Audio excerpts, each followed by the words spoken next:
Guys, either you are happy, unhappy, successful, unsuccessful, satisfied, unsatisfied. There is a reason whatever you are being today. If you want to find a reason of your unhappy life, you should align with nature. You can see heavenly atmosphere here in जगभर. You can experience here and bring out a reason of your happy life. जेव्हा कोकण आपलंच असा.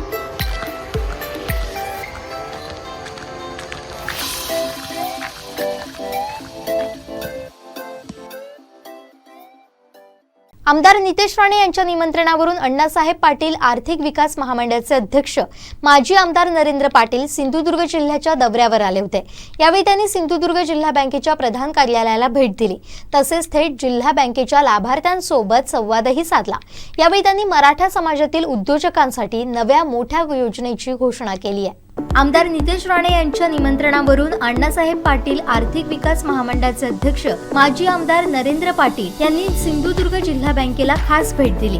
यावेळी जिल्हा bank अध्यक्ष मनीष तळवी यांनी त्यांचं शाल, श्रीफळ आणि गणरायाची मूर्ती देत स्वागत केलं. यावेळी उपाध्यक्ष अतुल काळसेकर, तज्ञ संचालक आमदार नितेश राणे उपस्थित होते.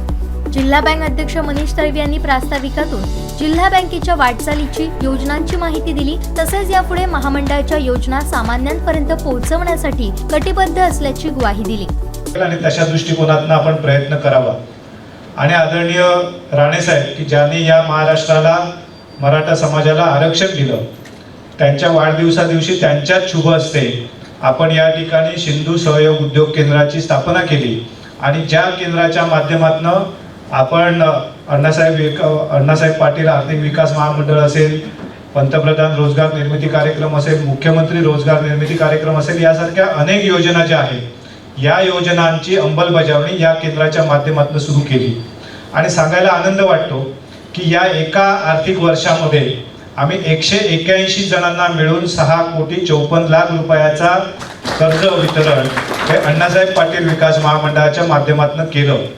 की खरं म्हणजे आता आम्ही क्रेडिट गॅरंटी स्कीमच्या माध्यमातून आम्ही पुढच्या 1 महिन्या 2 महिन्यामध्ये आमची देशातली पहिली बँक असेल की जी क्रेडिट गॅरंटी स्कीममध्ये सहभागी होईल आणि पात्र होईल.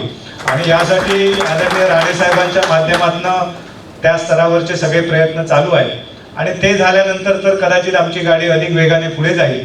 आणि मग जो मगाशी आपल्या सगळ्या आढावा बैठकीमध्ये जो महत्त्वाचा मुद्दा होता तो संपेल.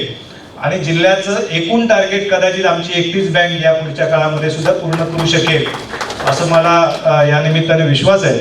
आणि म्हणून या बँकेला आपण महामंडळाच्या माध्यमातून जसं आपण PMEGP आणि CMEGPच्या माध्यमातून एक वेगळा कोड जनरेट करून देतो की ज्या कोडच्या माध्यमातून तुम्हाला कुठल्या लाभार्थ्याला किती अनुदान मिळालं आहे, तो कुठल्या लेवलला जाऊन अडकला आहे, या संदर्भातली सगळी माहिती आम्हाला त्या योजनांमध्ये लगेच कळते. आणि म्हणून PMEGP CMEGP यासारख्या योजना ज्या आहेत त्या आम्ही तिथून ऑपरेट करतो. तर तशा प्रकारचा कोड या ठिकाणी जिल्हा बँकेला द्यावा. दरम्यान जिल्हा बँकेची वाटचाल, योजना यांची माहिती देणाऱ्या चित्रफितीचं प्रसारण करण्यात आलं. सेवेचे आर्थिक वर्षात योजनेअंतर्गत बँकेकडून कर्ज वाटप झालेल्या लाभार्थ्यांपैकी 80% लाभार्थ्यांना व्याज अनुदान प्राप्त झाले. यावेळी या योजनांचा लाभ घेतलेल्या अजित जामदार या टिश्यू पेपर बनवणाऱ्या तरुणानं, तसेच रुक्मिणी परब माडखोल, शंकर परब, अभिषेक राऊळ, पल्लवी परब, अक्षय काकतकर, सुरेश नाईक या तरुणांनी आपले अनुभव सांगितले. माझं नाव अक्षय दत्तात्रय काकतकर. मी या योजनेअंतर्गत 10 लाख रुपयाचं कर्ज घेतलं जिल्हा बँकेकडून 3 वर्षापूर्वी. मी BSc ॲग्रिकल्चर पूर्ण केल्यानंतर दुसऱ्या दिवशी व्यवसाय सुरू केल्यापासून मला जिल्हा बँकेचा असा अनुभव आहे की कधी कोणती अडचण आली आणि जिल्हा बँकेने नाही म्हटलं असं कधी झालं नाही. त्यामुळे अगदी 20,000च्या कर्जापासून सुरुवात झाली होती. आणि 2014 ते 18 मध्ये असं छोटं काम सुरू होतं. नंतर वाढ करायची झाली त्यावेळी गावडे साहेबांकडे आलो. गावडे साहेब म्हणाले की या योजनेअंतर्गत तुला कर्ज मिळेल, 10 लाखाचं कर्ज आपण करूया. तर म्हटलं त्याला कागदपत्र लागतील, काय लागतील, त्यांनी सगळी माहिती दिली. ते मला जिल्हा समन्वयकापर्यंत घेऊन गेले. ते सगळं आमचं जुळलं आणि नंतर मला 10 लाखाचं कर्ज मिळालं. आणि मला याच्यात एक आवर्जून नमूद करावं असं वाटतं की कर्ज मिळाल्यानंतर सुद्धा फॉलोअप घेतला. म्हणजे तेव्हा जिल्हा समन्वयकाकडून मला कॉल यायचा की तुम्ही का अपलोड केलं नाही, इंटरेस्ट तुम्ही भरलं मग ते अपलोड का नाही केलं असं. आणि प्रत्येक गोष्टीत मदत यायची. काही एरर आला, अडचण आली तरी सुद्धा मदत मिळत होती. त्यामुळे मला ते पूर्ण आता माझं परतफेड झाली आणि मला पूर्णच्या पूर्ण सबसिडी जवळपास मिळाली. 30,000 बाकी आहे, ती काही तांत्रिक अडचणात राहिली, ती मिळून जाईल. त्याबद्दल मी महामंडळाचे आणि तुमच्या सर्वांचे आभार मानतो. उपाध्यक्ष अतुल काळसेकर यांनी जिल्हा बँकेच्या विविध योजनांची माहिती दिली.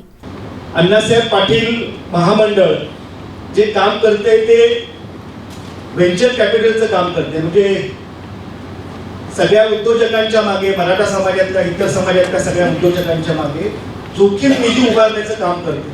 त्या जोखमीची जबाबदारी ही अण्णासाहेब महामंडळाने उचललेली आहे. कारण व्यवसाय सुद्धा अशा प्रकारची शाश्वती नसते की आपण करू तो व्यवसाय सक्सेस होईल की नाही. त्यामुळे अनेक जण घाबरतात त्या कर्जाला आणि कर्जावरच्या व्याजाला आणि चक्रवाढ व्याजाला, आणि त्या भीतीपोटी कोणी व्यवसाय करायलाच पुढे येत नाही. आणि अशा प्रकारे मराठा समाजातल्या तरुणांच्या मागे तुम्ही व्यवसाय करा, जोखीम आम्ही घेतो, त्या कर्जावरील व्याज आहे ते व्याज आम्ही भरतो, अशा प्रकारची योजना अण्णासाहेब पाटील महामंडळाने आणली. आणि खरोखर अशा ही जोखीम महामंडळाने घेतल्यामुळे हे जे यश दिसतंय, यश त्याला जबाबदार अण्णासाहेब पाटील महामंडळ आहे. अत्यंत चांगला उपक्रम आणि तो यशस्वी उपक्रम या ठिकाणी आपल्या जिल्ह्यामध्ये केला. आणि या उपक्रमामध्ये एक खारीचा वाटा जिल्हा बँकेला घेता आला बँक म्हणून त्यातला, त्याबद्दल मी अण्णासाहेब पाटील महामंडळाचे विशेष आभार मानतो.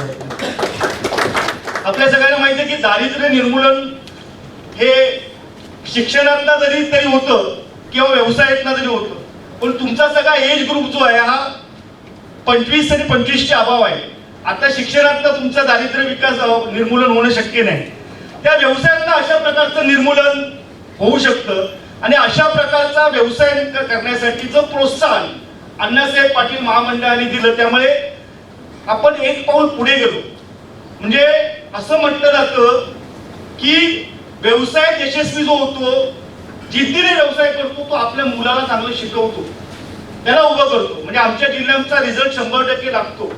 आणि आमच्या जिल्ह्यामध्ये अशा काही विद्यार्थ्यांचा आम्ही सत्कार करतो, काही वर्तमानपत्राच्या माध्यमातून, भगीरथ ग्राम विकास प्रतिष्ठानच्या माध्यमातून आम्ही सत्कार करतो की अशा एखाद्या गवंड्याचा मुलगा हा इंजिनियर होतो, एखाद्या काम करणाऱ्या बाईचा मुलगी ही डॉक्टर होते. आणि अशा प्रकारे आपल्या मुलांना शिकवण्याची जिद्द जी आहे ती जिद्द निर्माण होते आपल्यासारख्या, आपण त्यांना प्रोत्साहन दिलं अशा प्रकारच्या व्यावसायिकांच्या माध्यमातून.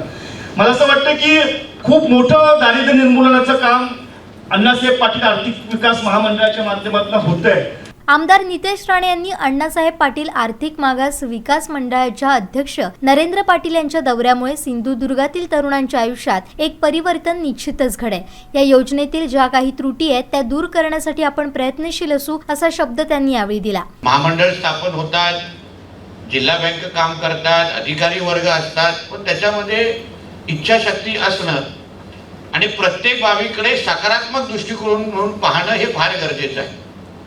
सकाळी ज्या बैठकीमध्ये आम्ही जिल्हाधिकारी कार्यालयामध्ये घेतल्या, जिथे त्यांनी सगळ्या गोष्टीचा आढावा घेतला आणि त्या आढावा बैठकीमध्ये आम्हाला असं जाणवलं की टार्गेट प्रत्येकाला दिलं जातं, पण त्या संबंधित अधिकाऱ्याची मानसिकताच नसते, इच्छाशक्तीच नसते की मी हे प्रकरण सोडवावं. हातामध्ये सगळे डॉक्युमेंटेशन असतात, हातामध्ये सगळे अधिकार असतात, पण मला ह्या व्यक्तीला लोनच द्यायचं नाहीये, अशी जेव्हा मानसिकता घेऊन जेव्हा अधिकारी समोर बसतात, तेव्हा तुम्ही कागद कितीही चांगले करा, तुम्हाला लोन तिथे भेटतच नाही. असा अनुभव असंख्य माझ्या इकडे लोकांना येतो किंवा जिल्ह्यामध्ये काम करत असताना येतो. पण आम्हाला समाधान आहे. यासाठी जसा उल्लेख केला की खऱ्या अर्थाने राज्याचे माजी मुख्यमंत्री आणि आताचे आमचे उपमुख्यमंत्री सन्मान्य देवेंद्र फडणवीस साहेबांचं खऱ्या अर्थाने आजच्या निमित्ताने अभिनंदन करायला हवं. कारण का हे महामंडळ त्यांनी स्थापन केलं असलं तरी मराठा समाजाची खरी अडचण समजली की मराठा समाजाला खऱ्या अर्थाने आर्थिक सक्षम करायचं असेल तर अशा पद्धतीचं महामंडळ स्थापन करून योग्य व्यक्तीला तिथे बसून आपल्या मराठा समाजाच्या आर्थिक उन्नती साधता येईल. म्हणून खऱ्या अर्थाने जसं आपण सन्माननीय राणे साहेबांना मराठा समाजाला आरक्षण देण्यासाठी त्यांना मराठा समाजाचं भूषण म्हणून आपण त्यांची ओळख करतो, तसं तसाच अर्थाने मराठा समाजाचं भूषण म्हणून आपण आमच्या देवेंद्र फडणवीस साहेबांचा पण उल्लेख करायला हवा, हे मी आवर्जून तुम्हाला या निमित्ताने इथे सांगेन. कारण का शेवटी निर्णय घेणं आणि खऱ्या अर्थाने समाजाला ताकद देणं हे फार गरजेचं आहे. आपण नेहमी बोलतो की बाबा आपल्याला जिल्ह्याच्या इकडे समाज जनतेचं दरडोई उत्पन्न वाढवायचं. जिल्ह्यामध्ये सर्वात मोठा समाज जो आहे तो मराठा समाज आहे आणि जिल्ह्याचा विकास साधायचा असेल तर मराठा समाजामध्ये जे खऱ्या अर्थाने ज्यांना गरज आहे त्यांची आर्थिक उन्नती कशी साधता येईल, त्यांचा दरडोई उत्पन्न कसं वाढवता येईल, त्या दृष्टिकोनातून प्रयत्न झाले पाहिजे. आता मला पाटील साहेब आपल्या नरेंद्र पाटीलजींनी जिल्हाधिकारी भाषण करत असताना सांगितलं, सातारा सांगलीमध्ये हजारोमध्ये ह्यांच्याकडे प्रस्ताव येतात. म्हणजे 2-2, 3-3, 4-4, 5-5 हजार ते प्रस्ताव येतात आणि आमच्याकडे प्रस्ताव किती 200, 300. म्हणजे लहान वाटण्यासारखी गोष्ट आहे. म्हणजे ऐकल्यानंतर खरं म्हटलं तर मलाच आश्चर्य वाटलं की आम्ही आतापर्यंत काय करतो. तिथे हजारामध्ये येतात, इथे आपल्याला 1000चा पण पल्ला गाठता आलेला नाही. म्हणून मला असं वाटतं की मी मनीजींना सांगेन, गावडेजींना सांगेन, आपण सर्व संचालक मंडळ, अर्बन बँक, आपण सगळ्या जणांनी हे आव्हान स्वीकारलं पाहिजे. त्याला अडचणी तर सगळ्यामध्ये देतात, कशामध्ये अडचणी नाही आहेत आणि अडचणी नसल्या तर मग आपण पण आपलं पण दुकान बंद होईल. एक लक्षात घ्या, अडचण आल्याच पाहिजे पण अडचणीला मात करण्याची तयारी आपल्या सगळ्यांमध्ये असली पाहिजे. हे आव्हान त्याला आपण सगळेजण स्वीकारू. जिल्हा बँक असो, लोकप्रतिनिधी असो, सगळे मराठा समाजाचे कार्यकर्ते म्हणून की आज आपण पाटील साहेबांना फार विश्वासाने इथे बोलवलेला आहे. आपली अपेक्षा आहे की त्यांनी जादूची कांडी फिरवावी आणि सगळं का आलबेल करावं, असं होणार नाही. आपल्याला त्यांना जी जी साथ पाहिजे, जी जी ताकद द्यायची आहे ते निर्देश देतील, ते आदेश देऊन जातील.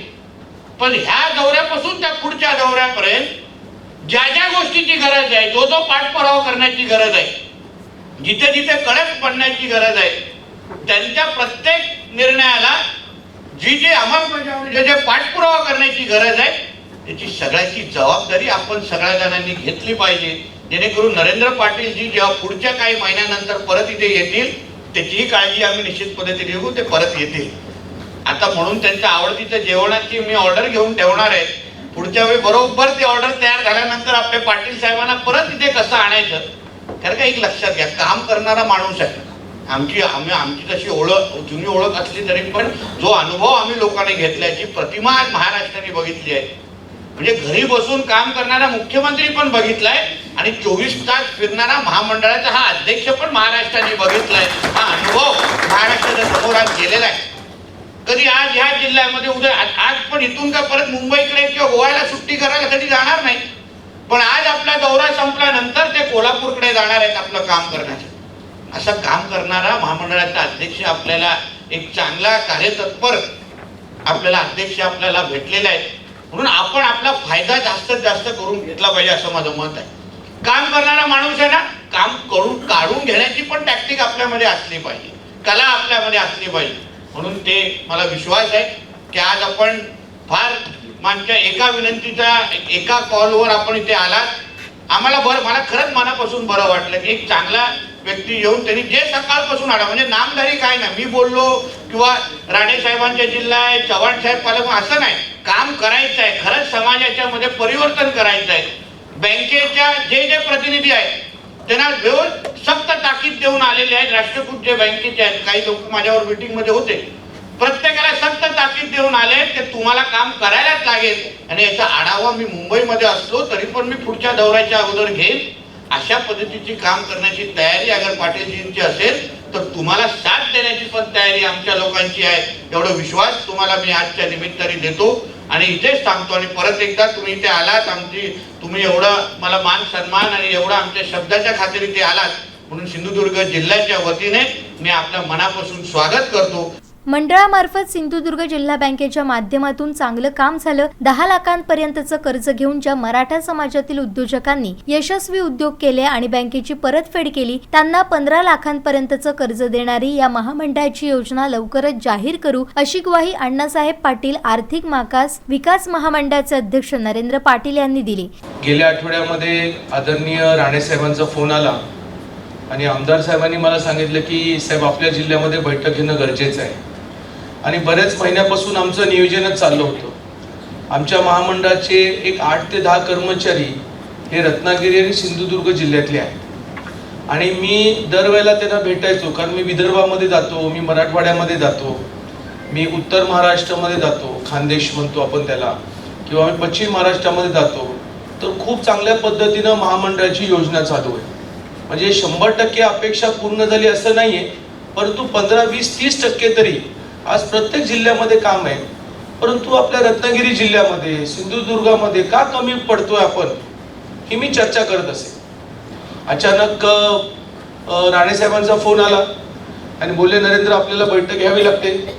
ताबडतोब मी कलेक्टरांशी फोनवरती बोललो, साहेबांनी बोललो, कलेक्टरांनी लगेच मान्यता दिल्याबरोबर आम्ही लगेच तारीख निश्चित केलं.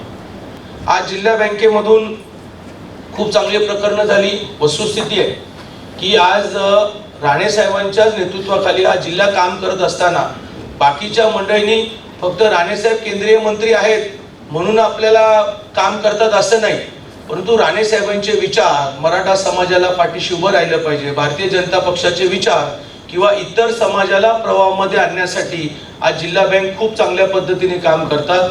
आदरणीय राणेसाहेबांच्या वाढदिवसाच्या निमित्ताने तुम्ही वेगवेगळ्या योजनेचं एक तुम्ही कार्यक्रम मी पाहिला, ज्याच्यामध्ये लोकांना तिथे लाभ मिळाला पाहिजे. मग जर नॉन मराठा असेल तर त्यालाही लाभ मिळाला पाहिजे, मराठा असेल त्यालाही लाभ मिळाला पाहिजे, हे तुम्ही मुद्दे मांडले. ही खूप चांगली त्या ठिकाणी गोष्ट आहे. उपाध्यक्षांनी विषय मांडताना काही सूचना केलेल्या आहेत. नक्कीच काही अडचणी त्यामध्ये होत्या. आम्ही 18ला महामंडळ सुरू केलं, तेवढा स्टाफ आमचा हेड ऑफिसला होता. महाविकास आघाडीच्या डोक्यामध्ये आमच्या महामंडळाचं काय विचार होता माहित नाही, पण ज्या दिवशी महामंडळाचा चार्ज घेतला त्यावेळेला 25 ते 30 हजार लाभार्थ्यांना एका दिवसामध्ये आम्ही व्याज परतावा दिला. म्हणजे किती त्यांनी पैसे थकवले होते बघा. म्हणजे पैसेच द्यायचे नाहीत. आमचं नियोजन आहे की 1 महिन्यामध्ये तरी तुम्हाला व्याज परतावा मिळाला पाहिजे. म्हणजे ह्या महिन्याचं जर तुम्ही व्याज परतावण्याची मागणी जर केली तर ती पुढच्या व्याज परतावण्याच्या अगोदर मिळाली पाहिजे, असं आमचं नियोजन आहे. पण व्यक्तिशः मला असं वाटतं की कमीत कमी 7 दिवसाच्या आतमध्ये आमच्या लाभार्थ्यांच्या खात्यामध्ये त्याचा व्याज परतावा मिळालाच पाहिजे. या पद्धतीचं आता आम्ही नियोजन करणार आहोत. 60,000 लाभार्थी 60,000 जर केले बरोबर ना, पण प्रत्यक्षामध्ये महामंडळाच्या लाभार्थ्यांना आज किती दिलेत महाराष्ट्रामध्ये? फक्त 4,000 कोटी. म्हणजे आमच्या एक लक्षात आलं की सरसकट 10 लाख नाही मिळाले ना, मग अशा लाभार्थ्यांनी ज्यांनी यशस्वीरित्या पहिल्या टप्प्यामध्ये चांगला व्यवसाय केलेला आहे, त्यांनी चांगलं उत्पन्न कमवलेलं आहे, अशा तरुणांना परत एकदा 15 लाखाचा योजनेचा लाभ मिळाला पाहिजे. याचं पण आम्ही त्या ठिकाणी नियोजन करणार आहोत. पहिला आम्ही तुम्हाला ताकद दिली सुरू करण्यासाठी, आता मेन देणार ताकद कशासाठी? तर तुमचा व्यवसाय वाढवण्याच्या दृष्टिकोनातून. ह्या काही चांगल्या बदल आम्ही त्या ठिकाणी केलेले आहे.